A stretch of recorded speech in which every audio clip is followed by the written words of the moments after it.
dont vous avez besoin. Bien, depuis vendredi, fin de journée, on connaît les candidats aux élections municipales.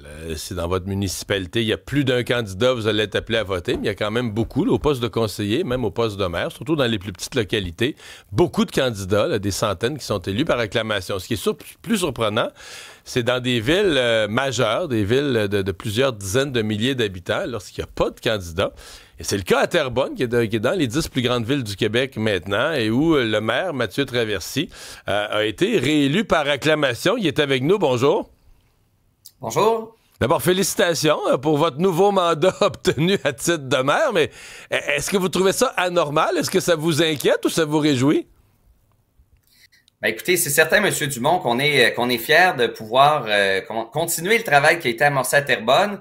Je vois ça comme une marque de satisfaction de la part de la population là, à l'égard du bilan de l'administration municipale. Vous savez, des fois, quand il y a beaucoup d'opposition, c'est qu'il y a des frustrations, il y a des insatisfactions, il y a des enjeux dans une collectivité. Ben là, clairement, je pense qu'on a réussi à limiter là au maximum donc les désagréments au cours de notre mandat, puis favoriser davantage là la satisfaction de nos électeurs.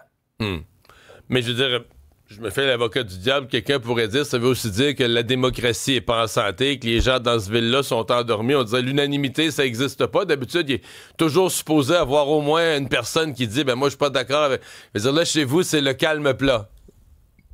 Ben c'est sûr. Écoutez, on s'est battu comme si on avait des adversaires. Finalement, il y en a qui se sont pas présentés. Écoutez, nous, on le prend avec beaucoup de fierté, un peu d'humilité, parce qu'on se dit, bon, évidemment, le travail reste... c'est certain que il y a quand même des élections à Terrebonne. J'ai 2 districts qui ont donc des candidats indépendants. Il y aura un choix du côté des électeurs, mais au niveau de la mairie, dans 14 des 16 districts de conseillers municipaux, la population a voulu continuer avec l'équipe en place. Alors écoutez, je vais le prendre d'une façon positive et je sais que c'est quelque chose d'exceptionnel, puis ça arrive pas très fréquemment. Et c'est quand même parce que c'est devenu, Terrebonne, parlez-nous de la croissance, c'est devenu une grande ville, maintenant avec les fusions, puis la croissance énorme de la population dans chacun des secteurs. Terrebonne est à quel rang là, des plus grandes villes du Québec? Ben, c'est la 10e des plus grandes villes. On parle d'environ 125 000 habitants. C'est la 4e ville en importance dans la CMM, après Montréal, Laval et Longueuil. Donc, on est quand même un acteur qui est important au niveau donc de l'échiquier municipal. On fait partie des caucus des grandes villes et évidemment, ben, on continue à essayer donc de tirer notre épingle du jeu. Vous savez, Montréal attire beaucoup de soleil, mais autour de la métropole se cachent des trésors bien cachés. Terrebonne en fait partie, évidemment. Ouais. Parlez-nous plus largement du monde municipal. On a vu les chiffres, quand même des nombres de femmes en diminution, des plaintes des élus municipaux que c'est tough. Sur les réseaux sociaux, on se fait écœurer, il n'y a plus de civilité dans l'expression des désaccords. Vous êtes un jeune maire réélu là, pour un autre mandat de 4 ans. Êtes-vous optimiste pour le monde municipal ou avez-vous l'impression que c'est un niveau de gouvernement ça va être de plus en plus dur d'attirer des gens? Oui, il y a des amis qui m'avaient dit en politique, vous savez, vous, M. Traversy, au municipal, vous êtes à portée de baffe. Hein? C'est un gouvernement de proximité. Et effectivement, lorsqu'il y a de la frustration de la part de nos concitoyens, on est souvent les premiers à absorber, comment je pourrais dire, la vague de choc.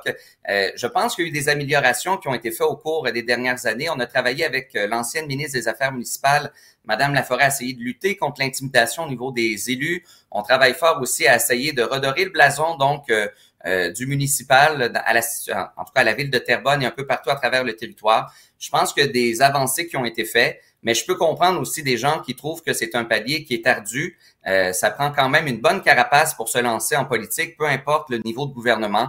Au municipal, ça n'en fait pas exception. Bon. Vous, l'impression, vous amorcez un nouveau mandat de 4 ans pour le faire au complet? Parce que là, il y a des élections au Québec l'année prochaine. Quelqu'un d'aussi populaire que vous, talentueux. J'ai l'impression que votre téléphone va sonner, moi. Pour vous inviter à vous présenter à un autre niveau. Là. C'est qu'on travaille avec tout le monde. Je vous écoute. Non, mais j'ai l'impression que votre téléphone va sonner.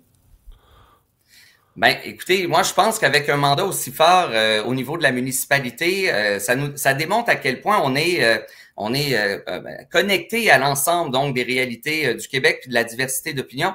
C'est très transversal, la politique municipale. Donc, on travaille évidemment avec les différents partis politiques. À Terrebonne, j'ai des représentants de la Coalition Avenir Québec, du Parti québécois. J'ai une députée fédérale du Parti libéral canadien. Donc, c'est notre 3e élection à Terrebonne depuis le début de l'année. Donc, on est connecté à tous les paliers, à tous les partis. Et je pense que c'est ce qui crée notre force, donc au niveau de Terrebonne, puis au niveau du conseil municipal. Je vais essayer de garder ça. Ce sera quoi vos priorités pour les 4 prochaines années? Sur quoi vous allez plancher? Ben, on a beaucoup de choses à faire. Une de nos priorités, c'est beaucoup au niveau de l'accessibilité universitaire sur le territoire de la Couronne Nord de Montréal. Donc, Terrebonne est la seule des 10 grandes villes du Québec qui n'a pas encore de quartier universitaire ou de campus. Donc, on y travaille activement. On a évidemment toute la question des réseaux d'égouts. Ça, c'est un peu moins sexy, mais toutes les villes du Québec voient leurs infrastructures dans une étape où il faut les rendre plus résilients à la réalité des changements climatiques. D'accord avec la mairesse de Longueuil qui dit là, il faut arrêter de faire des nouveaux projets puis de construire des nouveaux centres de toutes sortes. Il faut entretenir ce qu'on a.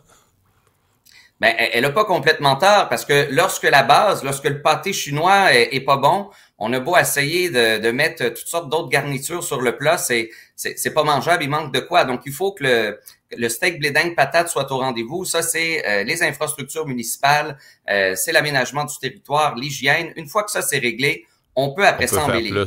Et c'est un équilibre entre les deux. Je vous dirais que sinon, ça serait comme une cabane à sucre, pas de sirop d'érable. Monsieur Dumont, il n'y aurait pas de plaisir à faire du municipal. Ça prend à la fois l'essentiel et aussi la vision pour l'avenir.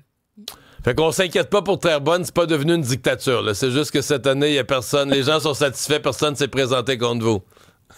Non, c'est ça exactement. C'est que je suis très enveloppant. Écoutez, le but, c'est de rassembler les gens autour de nous. C'est un magnétisme. En lutte, on appelle ça la prise de l'ours. Hein. Vous les serrez tellement fort contre vous, ils ne peuvent plus se défendre. Il y a Roger qui dit « Ne sous-estimez pas le slogan, hein, ils sont tous de terre bonne humeur. » Ça, c'est un ancien slogan qui n'a pas bien fini, Roger. Hey, merci Mathieu Traversier, bon mandat. Au revoir. Et ça continue, Isabelle, à parler insectes. Mais là, lis-nous pas de commentaires. On garde ça pour 9 heures. Ça va être notre sujet de tribune téléphonique. Je vous l'annonce tout de suite. On va parler de bébites, on va parler d'insectes. Est-ce que vous en voyez plus cet automne? Mais on va se poser un petit peu une question pratico-pratique là, entre... Parce qu'il y a des gens qui nous écrivent, c'est cher les exterminateurs, ça coûte quelque chose. On fait venir l'exterminateur, on a ses propres trucs. Si vous avez vos trucs, vous pouvez nous les partager. Donc, après 9 heures, là, on va ouvrir les lignes sur les bébites.